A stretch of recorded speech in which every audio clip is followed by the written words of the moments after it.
morning has broken on the 26th morning. And as I predicted, I've not done all that much painting. I did finish these three guys though.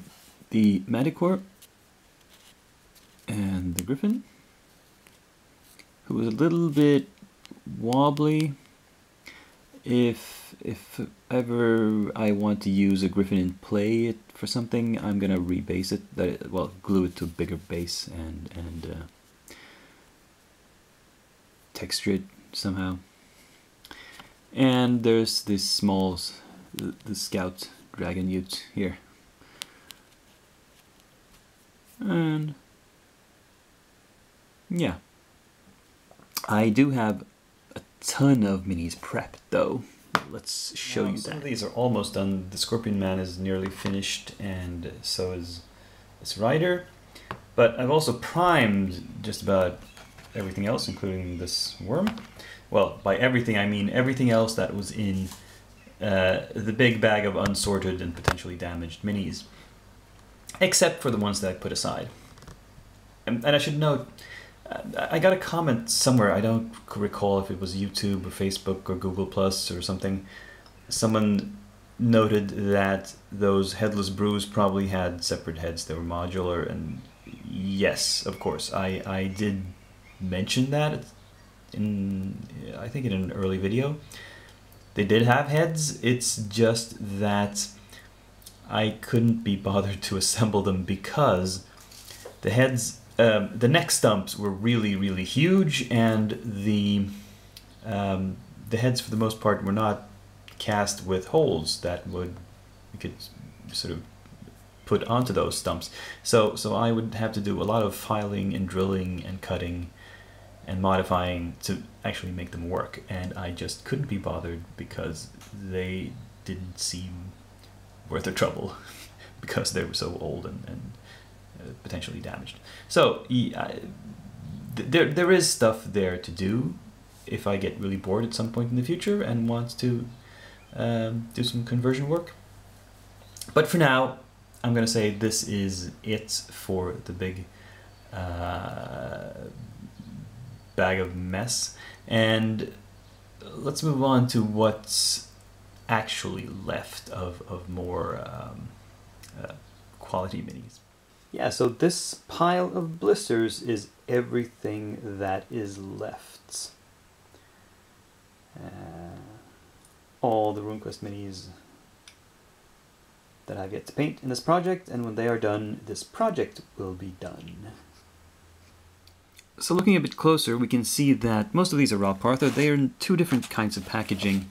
There's the RuneQuest branded packaging, and there's the packaging that is just Raw Parther branded. Now, the Raw Parther branded ones are mostly collections of the same minis that were in the RuneQuest blisters, but mixed up. I think what might have happened is that at some point they lost the license, but they could still sort of produce the minis, and they just sold them as general purpose minis. For example, here's a blister with non-human adventurers, and it has a dwarf, what's probably an elf, and another elf and a duck. And that same dwarf mini is in this blister that is not RuneQuest branded. And also there's a fighter, a warrior here in this one, who is also, let's see here, in this one called Heroes. This guy, he's the same as this mini. And there's a couple of other examples of that. And so I have duplicates of certain of these minis, and as it happens, an old friend of mine who's also heavily into RuneQuest asked me just the other day if I had, because he knew I was painting up a lot of RuneQuest minis, and he's also painting up some of his old collection, if I had any duplicates to share. So I'm actually going to unload some minis on him, which means fewer minis for me to paint. But that's okay. I don't mind. I'm happy to share the love, share the wealth.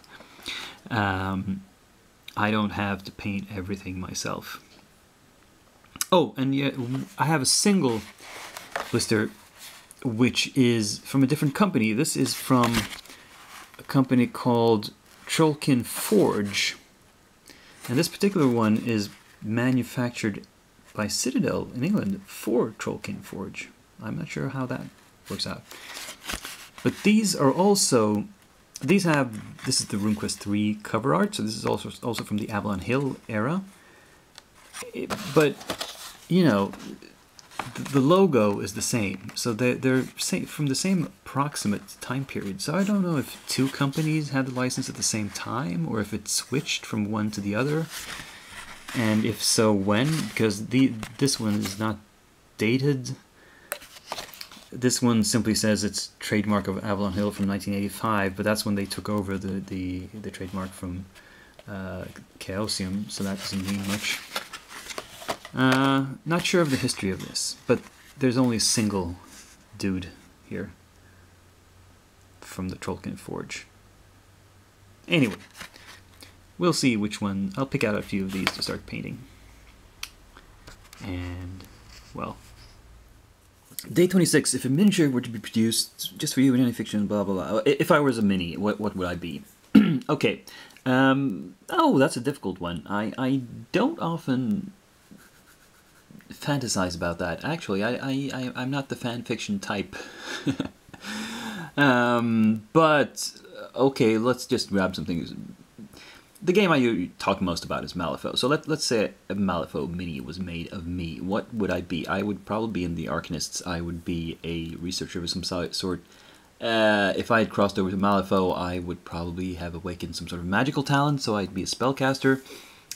Probably a very, very scholarly one, so my pose would probably be standing with some tome of magic in one hand, and maybe a gesturing magically with the other hand, and speaking some sort of incantation. Yeah. As for other equipment, I probably just try to look relatively normal. Just blend in and being conspicuous, but well dressed, you know, for that era and setting. But no crazy out there outlandish stuff, because that would cause too much attention. Anyway, that was just off the top of my head. I could probably come up with something better if I thought about it for a while, but I don't think that's the point of this. I should just improvise. So that'll be day 26, right? Yeah. So see you tomorrow.